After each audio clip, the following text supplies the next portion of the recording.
우리가 눈앞에 있는 나무 한 그루를 볼 때 뭘 보는 걸까요? 그냥 잎사귀, 나뭇가지 이런 것들의 합일까요? 아니면 뭔가 그 이상일까요? 오늘은요, 사물을 보는 완전히 다른 두 가지 방식을 파헤쳐 볼 겁니다. 자, 바로 이 나무를 한번 예를 들어보죠. 어때요? 아주 단순해 보이죠? 근데 말이죠. 이 나무가 대체 뭘까 하고 진지하게 질문을 던지기 시작하면 생각보다 훨씬 복잡한 이야기들이 나오기 시작합니다. 그러니까 이 나무를 그냥 잎사귀 몇 개, 무게 얼마, 아니면 뭐 생물학적인 과정들의 묶음, 이런 식으로만 볼 수 있을까요? 아니면 그 자체로 온전한 하나의 존재일까요? 바로 이 질문에서부터 현실을 이해하는 두 가지 정말 강력한 관점, 바로 양상이론과 개체성 이론이 출발하는 겁니다. 자, 오늘 흐름은 이렇습니다. 먼저 두 관점이 뭔지 간단히 보고요. 그 다음에 양상이론, 그리고 개체성 이론을 각각 좀 더 깊게 파고들어 볼 거예요. 그리고 이 둘이 어떻게 서로를 보완하는지, 마지막으로 이 관점들이 사물의 본질이라는 오래된 개념에 대해 어떤 새로운 시각을 던져주는지까지 알아보겠습니다. 네, 첫 번째 주제입니다. 기능으로 세상을 보는 관점, 그리고 개체로 세상을 보는 관점, 이 두 가지를 먼저 살펴보겠습니다. 첫 번째는 양상이론이라는 건데요. 이건 세상을 여러 기능적인 측면으로 쪼개서 분석하는 방식이에요. 예를 들면 식물이든 동물이든 사람이든 모두 생명이라는 공통된 기능을 가지고 있다. 이렇게 보는 거죠. 반면에 개체성 이론은 정반대입니다.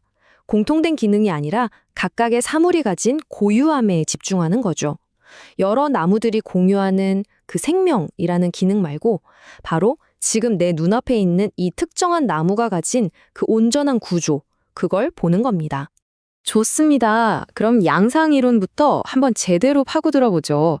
세상을 기능적으로 분석한다는 게 정확히 무슨 뜻일까요? 자, 이 양상이론이라는 렌즈로 나무를 보면요. 나무는 수많은 잎사귀를 가졌으니까 수적인 측면이 있고요. 특정 공간을 차지하니까 공간적 측면도 있죠. 또 원자와 에너지로 이루어져 있으니 물리적인 대상이기도 하고요. 이런 식으로 각각의 기능을 분석하는 데는 정말 탁월해요. 근데 여기 아주 결정적인 한계가 하나 있습니다. 핵심이 바로 이겁니다. 양상이론은 성장이라는 기능 자체는 아주 잘 설명할 수 있어요.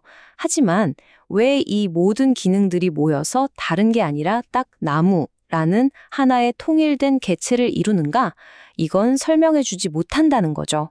바로 이 지점에서 이 통일된 전체를 설명하기 위해서 두 번째 관점, 개체성 이론이 필요한 겁니다. 개체성 이론의 주자는 간단해요. 나무는 그냥 여러 속성들을 모아놓은 게 아니라는 겁니다. 그 모든 속성들을 하나로 묶어주는 고유한 구조, 말하자면 나무다움이라고 할까요? 그걸 가진 하나의 온전한 개체라는 거죠. 부분의 합, 그 이상이라는 뜻입니다. 자, 그럼 두 이론의 차이를 한번 정리해 볼까요? 양상이론이 여러 사물들이 공유하는 기능에 초점을 맞춘다면 개체성 이론은 하나의 사물이 가진 고유한 전체 구조에 집중합니다. 그러니까 하나는 분석하는 방식, 다른 하나는 통합해서 이해하는 방식이라고 볼 수 있겠네요. 그럼 분석과 통합, 이 두 이론이 서로 싸우는 걸까요? 대립하는 걸까요? 전혀요. 사실 완벽한 이해를 위해서는 둘 다 꼭 필요합니다. 맞습니다. 둘은 적대적인 관계가 아니에요. 오히려 개체성 이론이 양상 이론의 빈틈을 채워주고 또 양상 이론은 개체성 이론이 서 있을 수 있는 단단한 기반이 되어주는 거죠. 정말 딱 동전의 양면 같은 관계입니다. 이렇게 생각하면 아주 쉬워요. 양상 이론이 나무의 모든 기능적인 조각들, 그러니까 퍼즐 조각들을 우리에게 준다면요. 개체성 이론은 그 조각들을 어떻게 맞춰야 나무라는 하나의 완성된 그림이 되는지 보여주는 설명서 같은 역할을 하는 겁니다. 자, 이렇게 사물을 부분과 전체로 나눠보는 관점은요, 아주 오래된 철학적인 질문, 바로 사물의 본질은 과연 무엇인가? 라는 질문에 대한 새로운 답을 제시합니다.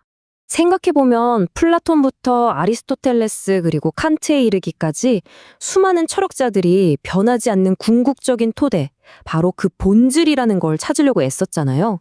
그게 뭐 저 멀리 이데아 세계에 있던 아니면 사물 자체에 있던 심지어 우리 생각 속에 있던 말이죠.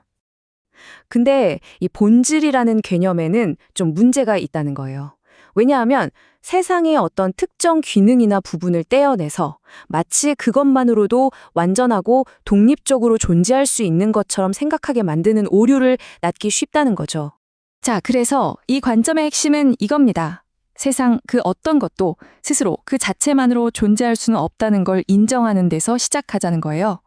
사물의 본질을 그 안에서만 찾으려는 시도를 멈출 때에 비로소 모든 개별적인 것들이 사실은 자신을 넘어서는 더 큰 질서와 의미를 가리키고 있다는 걸 볼 수 있게 된다는 주장입니다. 굉장한 관점의 전환이죠. 마지막으로 이런 질문을 한번 던져보면서 마무리할까 합니다. 만약 세상의 모든 사물이 그 자체로 그냥 완결된 실체가 아니라 더 위대하고 보편적인 질서를 가리키는 고유한 표시 같은 거라면 어떨까요? 어쩌면 사물의 진짜 의미는 그것이 무엇인가가 아니라 그것이 무엇을 가리키고 있는가에 있을지도 모르겠습니다. 오늘 이야기는 여기까지입니다. 함께 해주셔서 고맙습니다.